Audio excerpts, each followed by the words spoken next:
Good morning, everyone. Kevin here from Skywatcher, and welcome to another episode of the Skywatcher What's Up Webcast. We take a look at everything from what's up in the nighttime sky to equipment to helpful tips and tricks on imaging and observing. And of course, at the end of the month, we have a special guest on to talk about their specialty in the field of astronomy. It is November 11th, Veterans Day, so thank you to everyone who has served in the armed forces here in the U.S., and we appreciate it. If it's a day off, good for you, because we're working today. So thanks for joining us today. Today we're going to be talking about something that I think a lot of us are looking into nowadays. And maybe if you're a beginner, you're looking at building an imaging system for yourself. Astrophotography is kind of the biggest thing right now for amateur astronomy.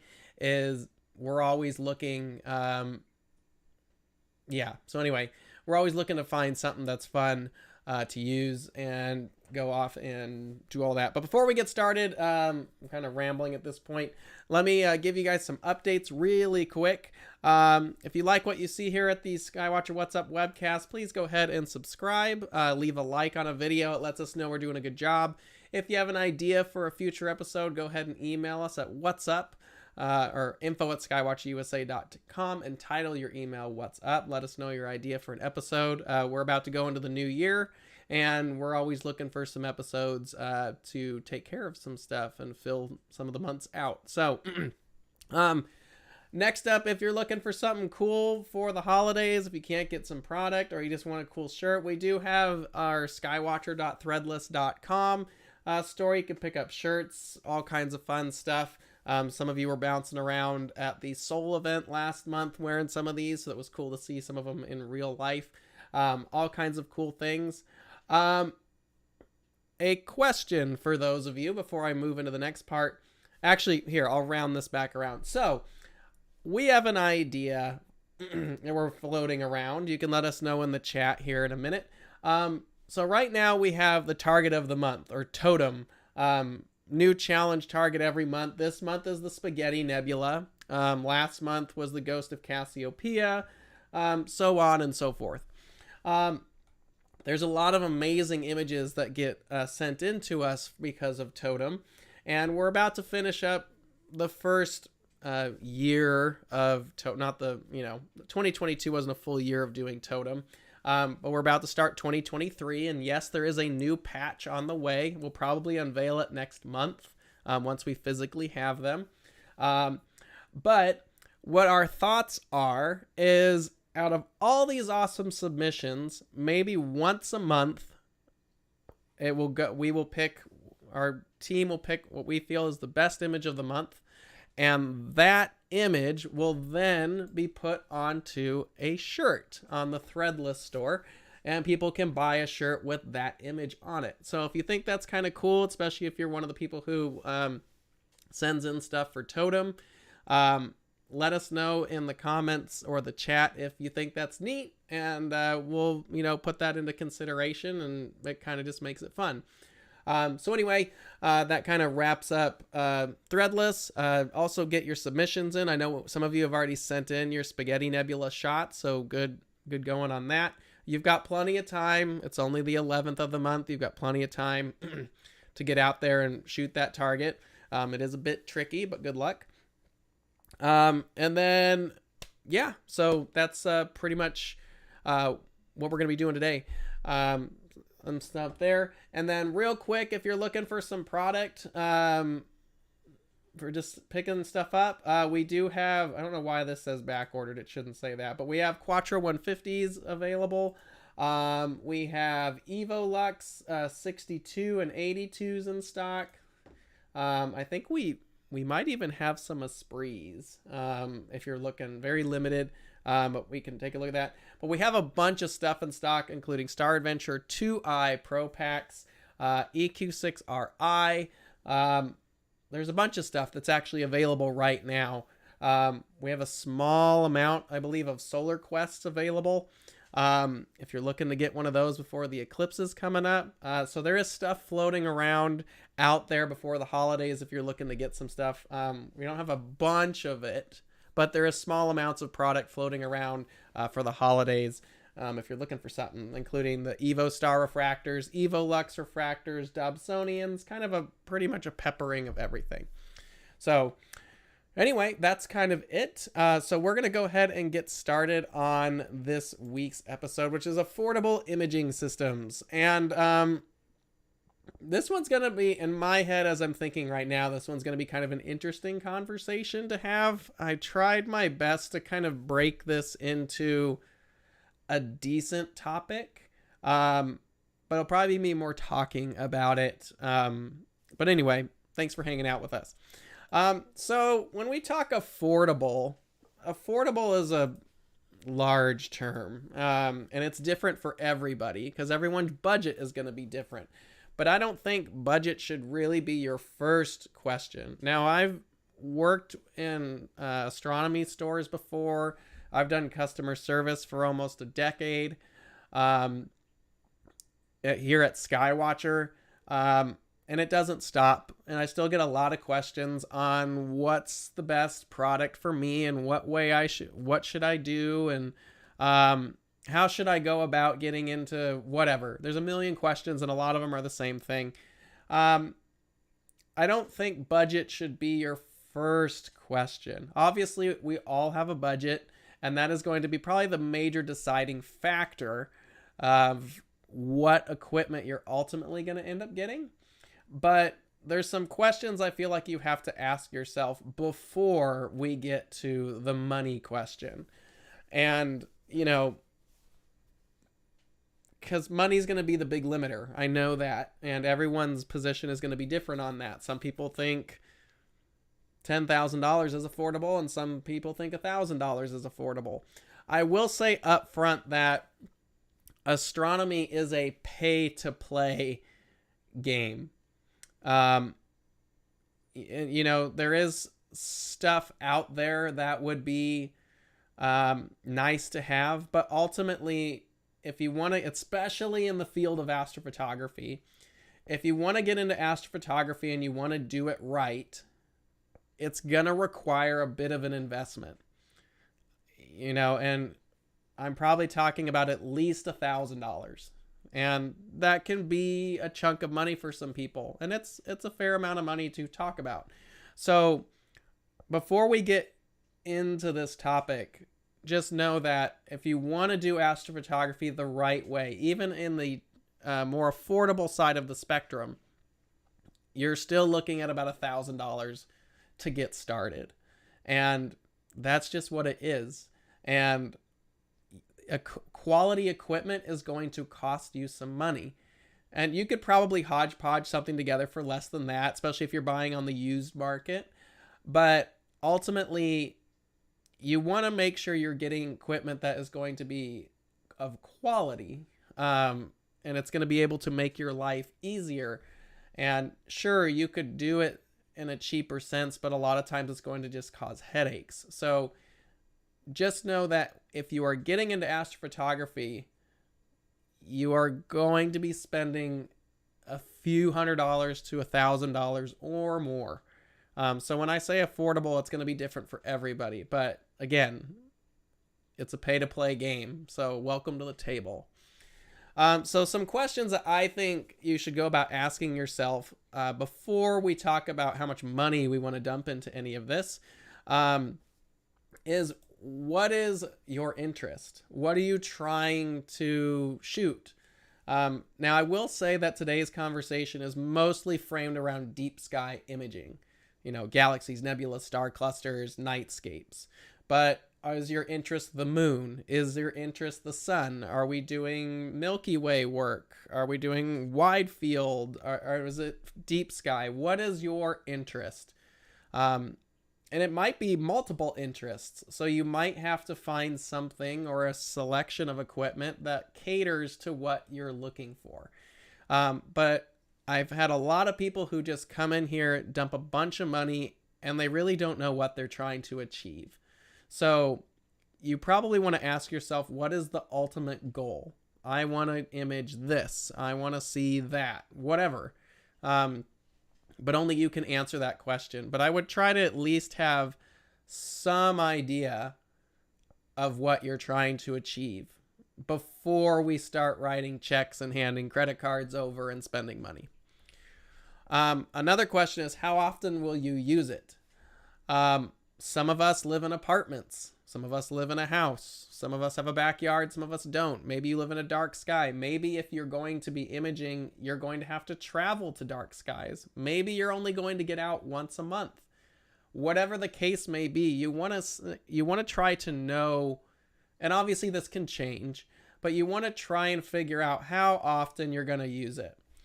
And then, of course, that also comes into, do I need to travel to use it? If it's going to be too much for me to lug out, is it going to reduce the amount of time I'm going to go out? I've had that problem. Yeah, having a 6-inch apo refractor on a big Paramount is awesome. It's also a really big pain to set up and take some time, rather than having like a Star Adventure and a DSLR and just hopping outside and going to town. You know, you want to make sure that the equipment that you're using is something that you are ultimately going to use, because the best telescope is the one that you use the most. So I would recommend that you pinpoint your needs first. Figure out, okay, I want to do deep sky. I want to do deep sky imaging, and I need something that's light enough for me to set up in my backyard a couple times a week, and maybe is easy to transport to dark skies.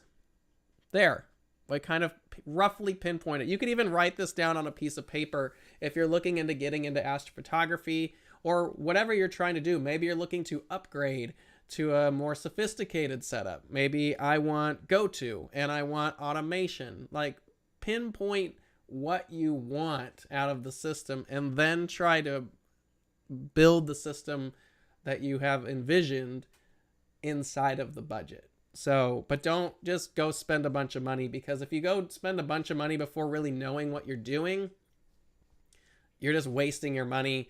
And a lot of times I see people just burn out because you've just thrown way too many things into the system. You don't understand most of it, and you just get frustrated. So I find a lot of people do that, where they just go out, they buy a new mount, a new camera, a new computer, a new set of filters, guider, all this stuff. They do everything that you're supposed to do because they read it on a forum or a group on Facebook, and they just went out and bought it all. But ultimately, they don't know what they're doing. It's a lot easier to digest if you take this piece by piece. Get yourself a mount, then get the telescope, then get the camera, then add auto guiding, then add something else like a motor focuser, and then go from there. You don't have to buy it all at once, especially if you're new. If you're more experienced and you know what you're doing, that's different because you know what you're looking for. But if you're just getting started, don't take a bunch of money, spend a ton of it, get all this stuff, because you're going to get frustrated by not taking your time to understand what each individual piece is going to bring to your system. You also don't need the latest and greatest equipment. Sometimes you can get stuff on the used market. Sometimes there's a brand new camera out that drops the price of the last really good camera. Whatever. There's ways that you can save some money on it. Maybe you already have some equipment laying around that you could utilize. And that's where we're going to kind of start the first conversation, which I call Start Simple. Starting simple is, when we're talking about deep sky, is probably just a standard DSLR or mirrorless camera. You know, Canon, Nikon, Sony, Fuji, Olympus, Pentax, whatever. There's so many of us that have a nice camera laying around the house because maybe we were doing something for the family or kids' sports or whatever you're doing. I find a lot of people already have made the investment of having a fairly decent camera laying around the house. And if you have that, you are more set to go than you think. These cameras, of course, are very easy to obtain. You know, you can go to Best Buy and buy a Canon Rebel. You can go to Target. I saw one this morning and go buy a Nikon or a Canon or whatever they've got floating around. You can get a decent camera from right now if you wanted one. They're easy to obtain. And they're really multi-role. Maybe if you're getting into astrophotography and you want a nice camera, you can go get one of these Canon or Nikon or Sony or whoever, and you can use it for astrophotography, but you can also use it for the family or birds or landscapes or whatever. It's just a multi-use camera. It's not just dedicated to astronomy, which might make it easier to justify for budget purposes because you're getting multiple purposes out of it. A basic telephoto lens, you can get those all over the place, especially on the used market. A place like keh.com or like B&H Photos used market, or there's all kinds of places you can get really nice lenses, especially now because a lot of the shift to mirrorless cameras has happened. So you have a lot of companies like Canon and Nikon. Canon has moved over to the RF mount for mirrorless, and Nikon has moved over to the Z mount. Nikon Z mount. So they're changing things up. So a lot of those really good telephoto lenses that were originally used for an SLR, the prices are coming down on them on the used market because they're not making them anymore because everything is shifting to mirrorless. So now you can start to get some of like the Canon EF mount lenses or the Nikon. I don't remember. I'm not a Nikon shooter. I don't know their mounts. EX mount. I don't remember what a Nikon mount is, but that's anyway, F mount, whatever Nikon DSLR lens mounts are, you can get those lenses now for a little bit more affordable. So, and a basic telephoto lens is a great starting point for astrophotography purposes. Now you could do ultra wide, like Milky Way, like 14 millimeter to 24 millimeter. There's some really good. But if you got something, if you want to start getting into astrophotography, like shooting galaxies or nebulas or whatever, F mount, that's what it's called. Thanks, David, in the chat. Nikon F. So, you can get yourself like a nice 100 millimeter plus telephoto lens, and you basically have an effective telescope at that point for shooting wider portions of the sky. So you can get really good lenses on the used market or new, whatever, but you can use those lenses for daytime or nighttime. Now, once you have a nice camera and you've got some nice lenses, maybe you've got them laying around already, the addition of a tracking mount is what's going to be the key for you to get into astrophotography, because a tracker is going to allow you to follow the stars or whatever the object is and follow it to do long exposures. That's the ultimate goal for astrophotography.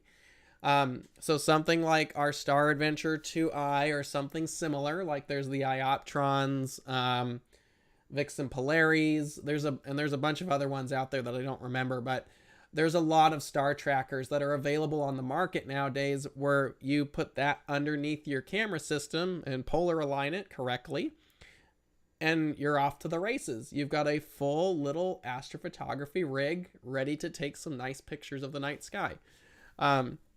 So camera lenses can be a great option for astrophotography. You don't have to go out and buy the biggest, greatest, whatever telescope in the world to get started. You can do some basic stuff with a good lens. Here's an example. Now this wasn't shot with an SLR. This was shot with a monochrome dedicated camera, which you can do, but this was a Canon 200, hitting my mic and everything. This is a Canon 200 millimeter f2.8L lens, and I just did a mosaic with an H-alpha filter from the backyard. No telescope, worked really well.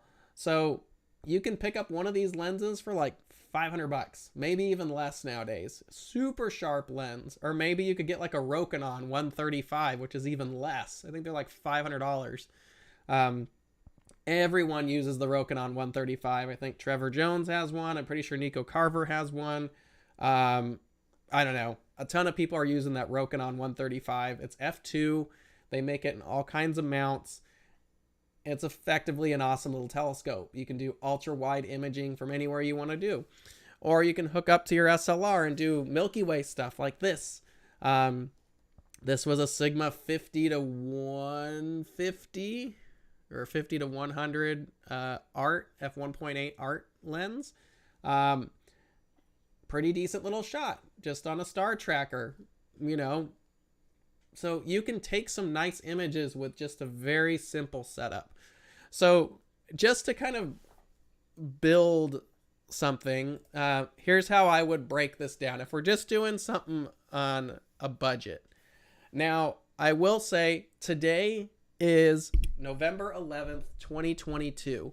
If you're watching this episode in the future, prices, cameras, equipment all have probably changed at this point. So as of today, this is what is kind of available right now. I just kind of built a really quick system. So there's the Canon T7 Rebel, what you see right there. They're $600 and it's a kit. The kit comes with an 18 to 55 lens and a 75 to 300 lens. I think it was $600 from Canon or B&H, whoever. But it's $600, you get 2 lenses and a bag. So there you go. You've got some optics. Granted, they are not the greatest lenses available, but they are decent enough to get you started and ready to go and taking some awesome pictures of the nighttime sky. So for $600, you have a nice camera that you can use for astrophotography and daytime. Get yourself a Star Adventurer tracker. Right now, the 2i Pro kit sells for $520. And then maybe get yourself a nice tripod for $150. Grand total, $1,270. So for just over $1,200, you've got a full tracking system. You've got a tripod and you have a camera with lenses that go from 18 to 55, which is great for Milky Way and wide angle. And then it comes with a 75 to 300, so you can start taking pictures of like the Andromeda Galaxy or zooming in on some wider sections of the sky. But for just under $1,300, you're pretty much ready to rock and roll. And obviously you can change the camera and change the lenses, but for about $1,300, you're ready to go. And there you go. It's an investment. It's a chunk of money, but it's not that much. You can save about $1,300 in a few months if you really wanted to get into it. Maybe you have a camera already. This is just the cheapest Canon that's available right now. A lot of people I talk to have something like this or very similar at home already. If you've already got the camera investment done, all you need is a tracker and a tripod. Maybe you even have a tripod, so maybe just add a tracker and start learning how to do astrophotography. You're more ready than you think. Let's one up that even more, because once you have a sky tracker, usually the next conversation I have with people is, how do I find it and how can it locate things for me? So we're going to talk about adding GoTo. Now, if you don't know what GoTo is, or maybe you're new to it, GoTo is basically a computerized mount that has electronics that allow it to locate objects in the nighttime sky. That is bare bones explanation.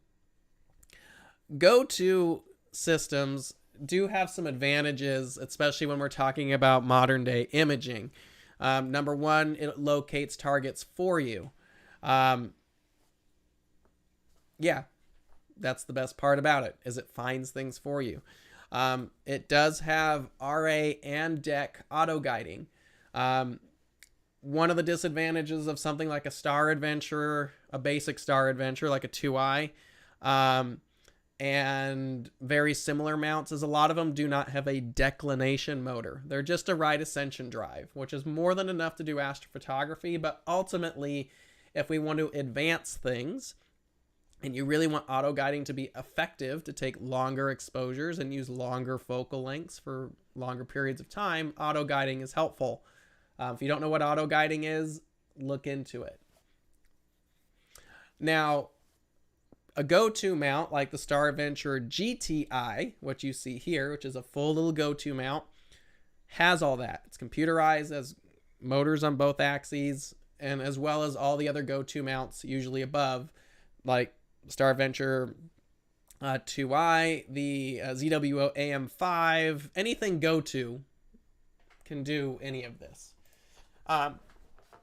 You might also be adding automation capabilities where it locates targets automatically through the night. If you're using something like an ASI Air, or some computerized system that actually allows the mount to move around. So go-to mounts are becoming smaller and more advanced. Obviously, our Star Adventure GTI has kind of opened that door as far as our lineup goes. But you have other mounts like I said, the ZWO AM5. The Celestron AVX has been a very nice mount. So on and so forth. So there's plenty of really good mounts available out there that can get you into astrophotography for not a major investment. However, when you are talking about adding capabilities and certain advancements, you're talking about more money. Full go-to systems can be made with a minimal investment, though. So, and you can use dedicated optics like a telescope, or you can do just like we did on the last setup where you just have some camera lenses and a basic camera. So let's build a really, really basic setup. So let's go back to that Canon T7 kit. That was $600. And a Star Adventure GTI kit, which comes with the tripod already. You're looking at $1,340. So just about $100 more, you can have a full go-to system. So you're ready to go pretty quickly to advance your capabilities even more if you want to go with go-to. Now, this is just a very bare bones setup. Now, what if we wanted to advance our go-to setup a little bit more? Well, that's where we'd flip over to something like this. This is a dedicated astronomy setup. Now, when you're talking about dedicated equipment, it's going to cost you more because that's what happens when you have specialized equipment. Now, looking at this, we're going to switch out our camera lens for a small ED APO. Excuse me. Let's just say something like our EvoLux 62 or EvoStar 70. Maybe you've got a William Optics Red Cat, whatever. There's a bunch of small little telescopes on the market that are about $700 to maybe a little bit north of $1,000. There's a wide variety of them nowadays. So maybe our telescope costs about $700. Then our go-to mount, we're just, for examples, we're using a Star Adventure GTI kit that's $740. You want to automate it to control everything with your smartphone, including your camera. You're looking at a ZWO ASI Air. Those are about $300. Then the most popular affordable cameras, the ZWO 533 or something similar. So $900. Maybe you want a guide camera. Those are about $200. And then like a mini guide scope, you're about $100.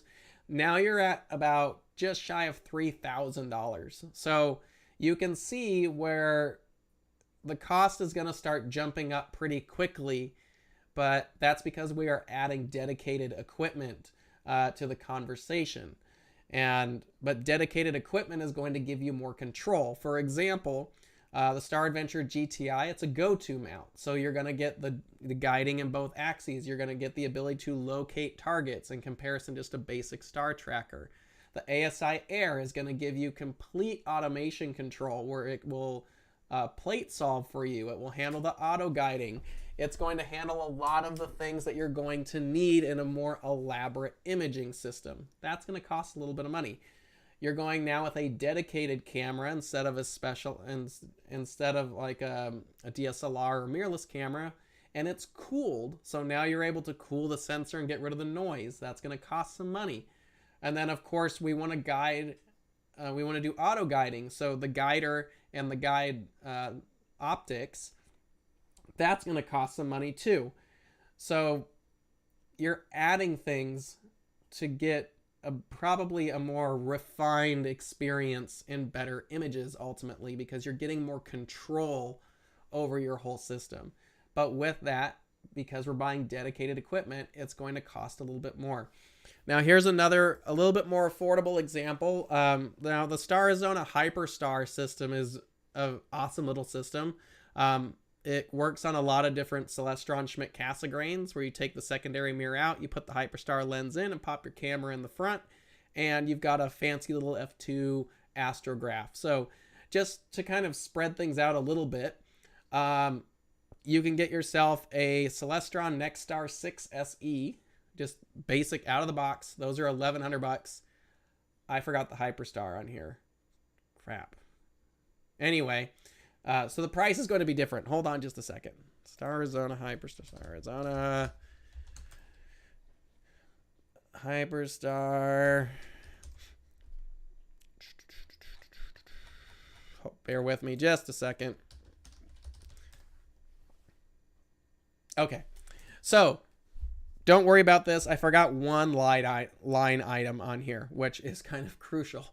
So it's $1,100 for a Nexstar 6. It's $500 for the Hyperstar lens, an ASI Air if you want to control it that way, and the 533 camera. You're looking at $2,800 for that system. That's a 6-inch f2 system that's got automation and all kinds of fun stuff on it for under $3,000. So you can kind of see where the price jumps are here. So for $1,000 or about $1,200, that would probably be my recommended budget for starting out. Star tracker, basic camera, and some lenses. About $1,200 is a pretty usable budget. Stepping up to the next budget bracket, I would probably budget about $3,000 if you're going to wanting to get into more dedicated equipment or specialized stuff.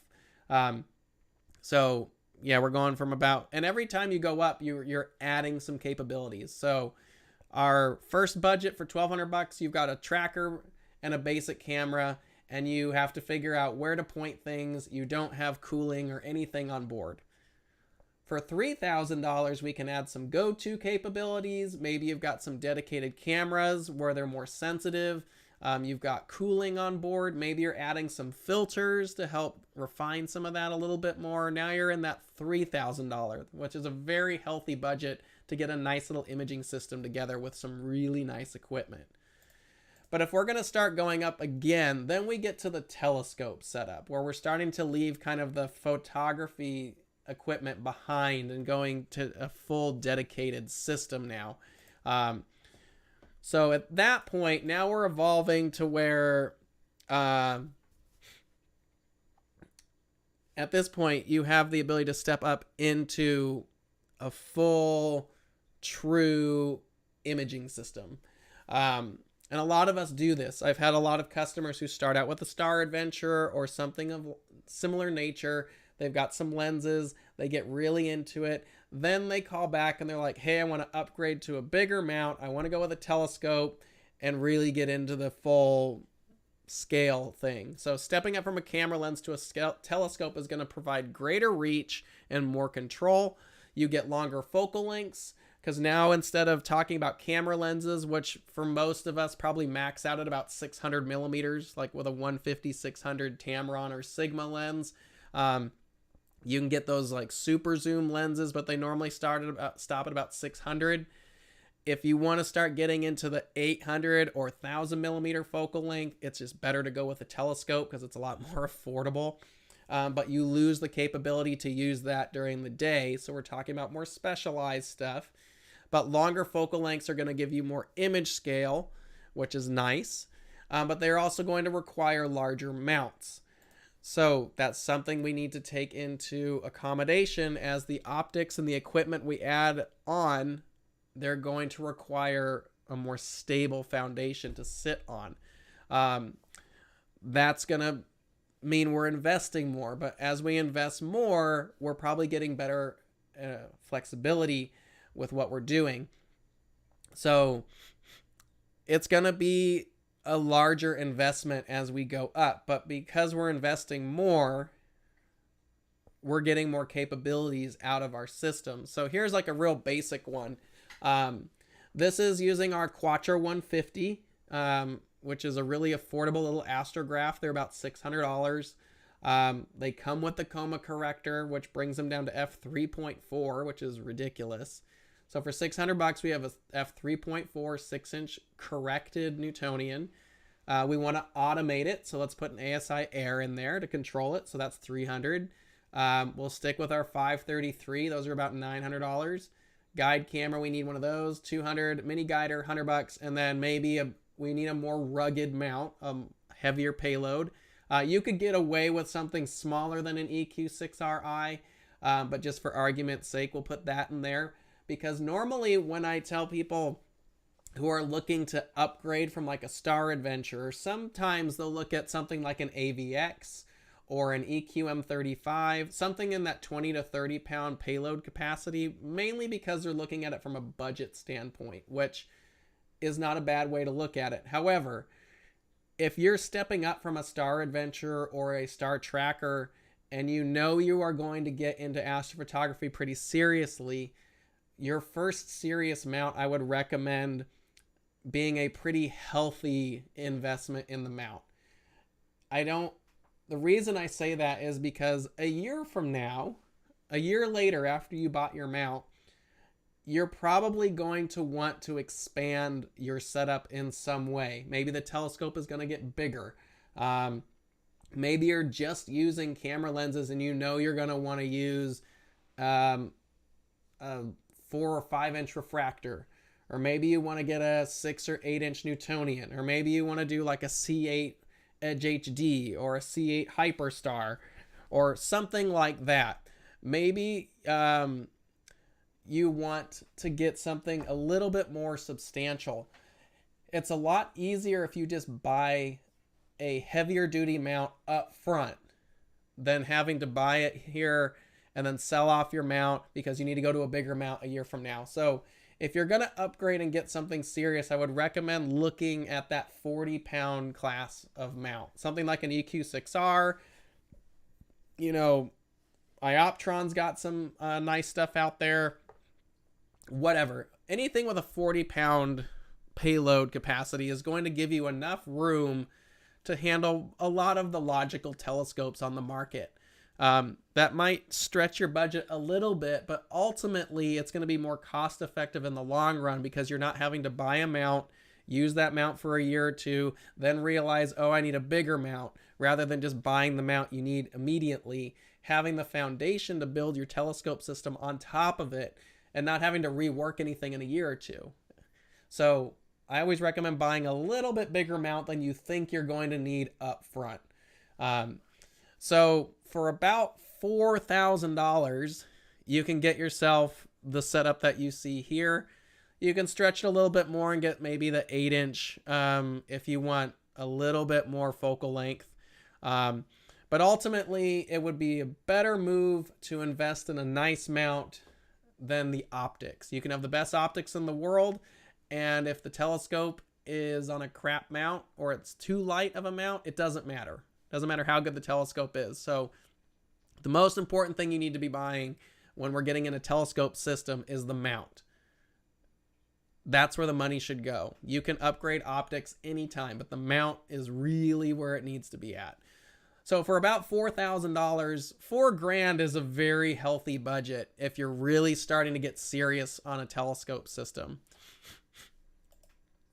Now let's say you want to get a big refractor. We're talking 4 or 5 inch real quality optics, something like a triplet. There's a lot of good stuff out there. We've got our Esprits, there's Explore Scientific, there's Sharpstar, Takahashi, Teleview. The list goes on and on and on. You can dump a massive amount of money into a nice refractor, but it's not something you have to do all up front as well. So for the setup that you see here, we're looking at about $7,600, so about $8,000 for the rig you see right here. Now, actually a little bit more because Alex has some nice stuff on here, like the monochrome cameras, which we didn't discuss. But you can see how it's really easy to spend a decent chunk of money on astrophotography. But that's where I actually want to go into this next section here real quick, which we're actually getting to the end already. Astrophotography in a budget can be a difficult thing to put together. So that's where I would recommend really asking yourself what you want to achieve early on, because you can probably make it work within your limited budget. If you know how to do it, or you have some help from a friend or astronomy club or whatever you're doing, you can make it work some way. But if you're just getting started, I would probably budget $1,000 to a $1,500 budget, bare minimum, to get started in astrophotography. That's where it probably needs to be at this day. Now, there is going to be something for everyone out there, and I know everyone's budget is going to be different. Obviously, you throw more money at it, you're going to get more capabilities. But I would stress really highly that just because you have the greatest equipment in the world doesn't mean you know what you're doing. So take some time, understand what you're doing. Throwing money at astronomy doesn't tend to work out too well because you still have to know what you're doing when it comes to astrophotography. It's not just poof, there, I'm really good at it. You know, it's like any other thing. You want to learn how to play guitar or whatever the case may be. You have to take the time to really learn and understand your instrumentation. You may have the most expensive Les Paul guitar on earth. If you don't know how to play it, it's who cares? Same thing with a telescope system. You don't need to go and dump a bunch of money on it. I know a lot of people out there who have a star tracker and a basic set of optics for their lenses and a camera, and they take world-renowned images of the nighttime sky. They're not using anything fancy. They just know what they're doing, and that's for a minimal investment. You know, like I said, $1,000, $1,500.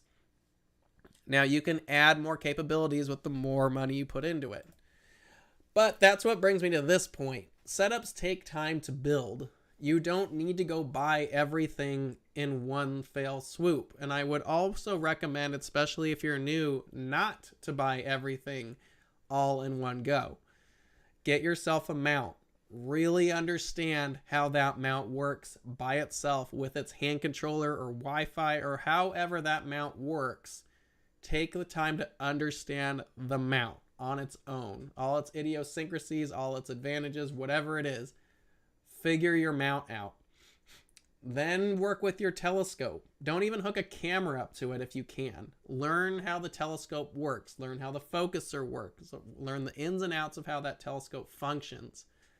Then hook the camera to it. Because the minute you hook the cameras up to this thing, the game changes. So, and that's the other thing. Make sure you understand how your camera works. You want to take this in pieces. Don't try to swallow all this at once, because if anything, and it does go wrong, if anything goes wrong in an astrophotography system, that's exactly what it is. It's a system. Everything has to work right in order for that system to work effectively. And if there is an issue going on, we need to know where the issue is and how to identify it. And a lot of times, more often than not, especially in customer support, you get people writing in complaining about some problem that they think is in the mount or is in the telescope, and it turns out to be a software issue or a cable issue, or, you know, it could be in the mount, but we need to figure that out. But if you're throwing too many variables at once, there's no way for you to know what's going on. So get your mount, learn that.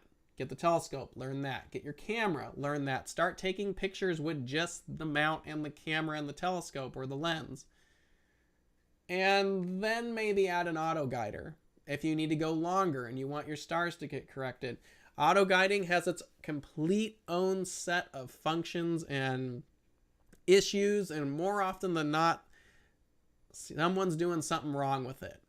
That's one of our biggest issues, is people calling in being like, there's something wrong with the mount. And a lot of times it ends up being a bad setting in the guiding, or just not understanding the nature of what you're doing and what you're expecting from it.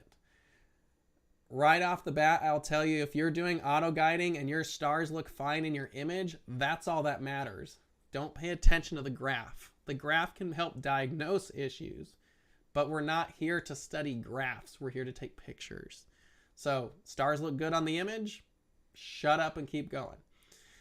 But yeah, take each piece, learn each piece, learn your system, because if something goes wrong, you can backtrack and figure out what went wrong. Don't throw it all in there. But you build a system over time. So a lot of times at an outreach event, someone comes up, how much is this telescope worth? Well, it's probably $20,000. If you came out to the Seoul event and saw some of the rigs that were out there, yeah, there's a lot of money sitting there. That's not necessarily something that just happens overnight. You know, you start small, and then you get a nice mount, and then you use a telescope for a while, then you upgrade your telescopes, and now your system's worth $8,000. And then you upgrade your camera, so now you're at $10,000. So yeah, over time, the investment becomes bigger, but that's because you're doing things in pieces. You don't have to do it all in one go, and I find it's actually better and easier to do it in pieces. Building your dream rig, practice and perfecting your art, that's what it's, just work on that. As our friend who was on a couple weeks ago, Dr. Ron Brecher, he says it's the plane, it's not the pilot. Or it's not the plane, it's the pilot. So you are the person that's going to be controlling this. Ultimately, you are the final variable to make this whole thing work. It is you that has to drive it. You have to understand what's going on with it. And ultimately, the data that comes out is from the refinement that you've put into it. And it's not just the telescope. You have to understand a lot of the variables that go on with it. Is it a good night? Is the seeing conditions okay? Was it dark enough? Whatever the case may be, it's ultimately you have to have the understanding of what you're doing. And just throwing money at it doesn't mean that it always solves the problem. So hopefully in there was some ideas to help you refine whatever ideas you might have. But if we're just backtracking really quick, to get started, an affordable imaging system, I would probably set aside about $1,500 minimum, and that's where you start. If you can get a couple grand, even better. $3,000 to $4,000, you got a lot more to work with. But bare minimum, as of today, the November 11th of 2022,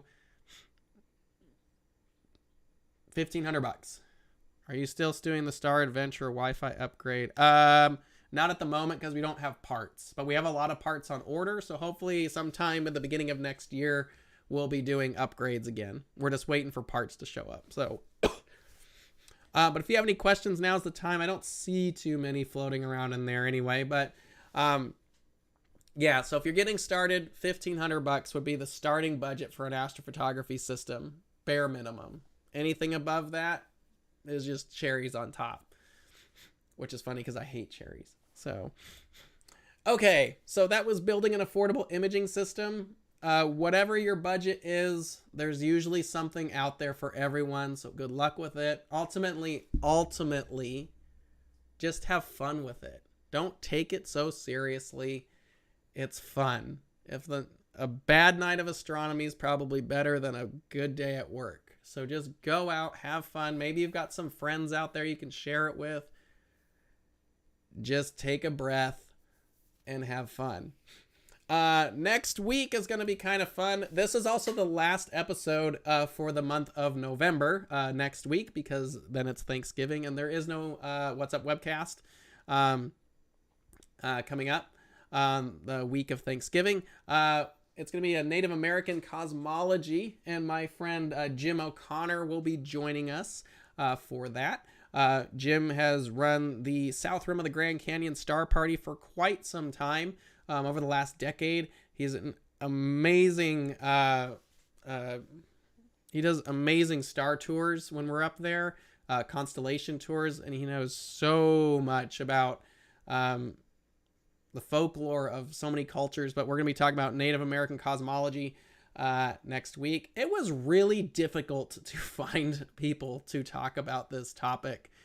We tried a lot of people and we just got this pinned down. So really big thanks to Jim for coming on and doing that. But it should be fun.